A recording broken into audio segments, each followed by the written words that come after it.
Topik pertama kita pagi ini terkait dengan tingkat partisipasi masyarakat di Flores Timur ya dalam pemilihan umum kemarin, dan sudah bersama kami Ketua KPU Flores Timur Antonius Jentera Betan.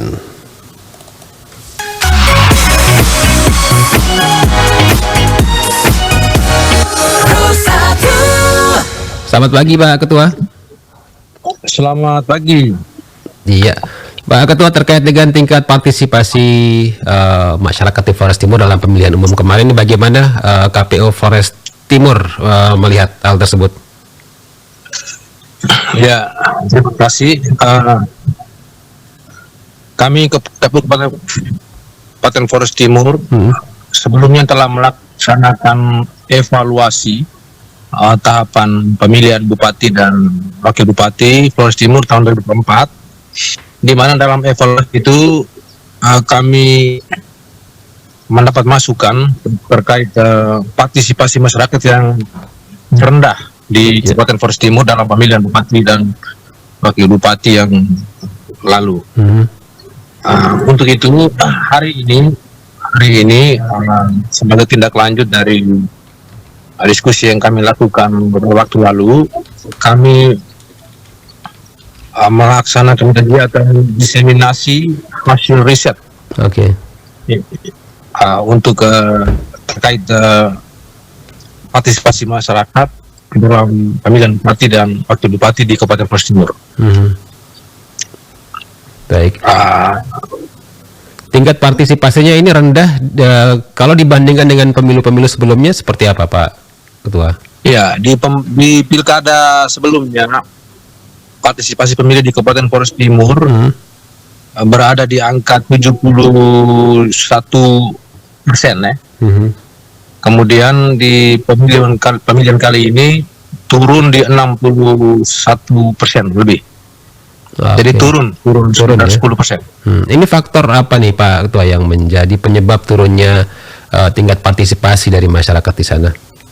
Ya, sebetulnya banyak faktor yang mempengaruhi tingkat partisipasi masyarakat dalam pemilihan Bupati dan Wakil Bupati Kabupaten Flores Timur kali ini. Salah satunya yaitu faktor alam yang kami rasakan dampaknya dalam partisipasi itu. Terjadi dua kecamatan, yaitu Kecamatan Ulanggitang dan Kecamatan Lebura, di mana Kecamatan Ulanggitang itu turun sampai 30% itu. Ya, partisipasi terendah ada di Kecamatan Ulanggitang. Jadi daerah-daerah yang memang menjadi daerah bencana ini ya, yang memang angkanya besar begitu Pak Ketua ya? Ya, benar. Jadi dari faktor bencana alam yang menjadi penyebab begitu ya? Ya, selain itu ada faktor lain, karakteristik masyarakat pemilih yang merantau, kemudian faktor sosio-kultural, kemudian faktor teknis penyelenggaraan dan faktor teknis lainnya. Itu yang hari ini kami coba bahas bersama dengan tim riset yang telah melaksanakan riset selama 1 bulan.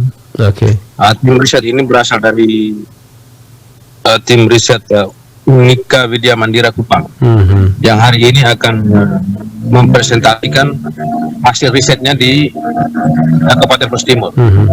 Baik. Hari ini nanti akan ada presentasi begitu ya? Ya, hari ini ada diseminasi. Nah, siapa saja yang akan hadir di diseminasi hari ini, Pak Ketua? Ya, kami mengundang Bapak Bupati, Forkompimda, kemudian para aktivis ya, aktivis dan pemerhati pemilu, kemudian akademisi, pemantau pemilihan bupati, kemudian partai politik. Kami juga mengundang organisasi pemuda dan organisasi mahasiswa, tokoh agama, tokoh masyarakat, dan insan-insan pers, untuk bisa memberikan masukan terkait angka partisipasi masyarakat di pemilihan kali ini. Akan berlangsung 1 hari ya? Ya, akan berlangsung 1 hari dari pukul 10 sampai dengan pukul 16 sore nanti. Oke, baik. Setelah nanti proses diseminasi ini selesai, nanti akan ada tahapan apa selanjutnya, Pak Ketua? Ya, setelah selesai diseminasi, kami akan memberikan laporannya kepada pemerintah daerah.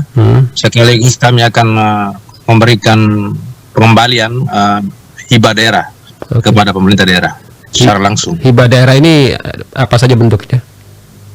Hibah daerah ini dalam bentuk ini ya, dalam bentuk uang ya. Kemarin hibah daerah kami sekitar 37-an miliar. Oke. 37,5 miliar kami akan kembalikan nanti setelah perhitungan, kami akan kembalikan di akhir bulan ini juga.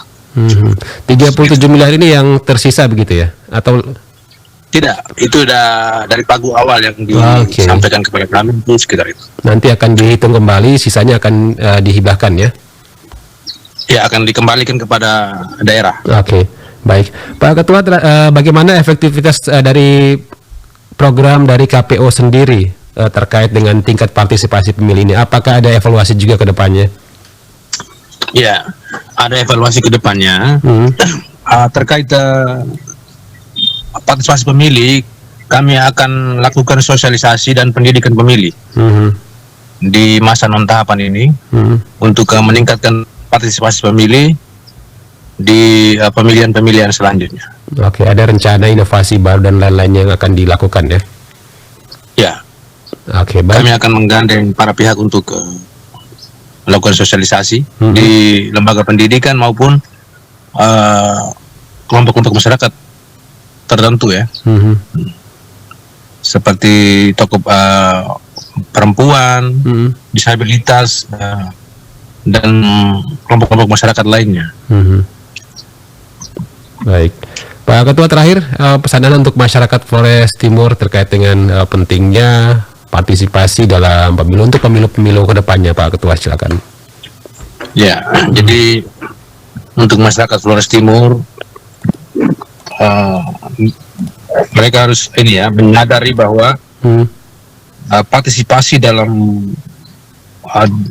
demokrasi itu merupakan hak, hak yang harus digunakan agar suara yang mereka gunakan itu bisa kemudian memilih pemimpin yang tepat ke kemajuan Flores Timur ke depan. Oke. Baik, Pak Ketua, terima kasih waktunya untuk Pro 1 RRI IND pagi ini, Pak Ketua. Selamat beraktivitas, sukses untuk acara diseminasinya hari ini, Pak Ketua. Ya, terima kasih. Ya, selamat pagi. Selamat pagi. Pendengar, baru saja bersama kami Ketua KPU Flores Timur Antonius Centera Betan ya, yang tadi menyampaikan terkait dengan tingkat partisipasi masyarakat dalam pemilu 2024 di Kabupaten Flores Timur, dan hari ini akan dilakukan diseminasi dari hasil penelitian ya yang dilakukan bersama dengan peneliti, dan juga nanti akan mengundang stakeholder terkait ya untuk membahas terkait dengan hal ini. Kami akan hadirkan informasi-informasi lainnya tetap di Forata Pagi ini Pro 1 RRI IND, kanal informasi dan inspirasi.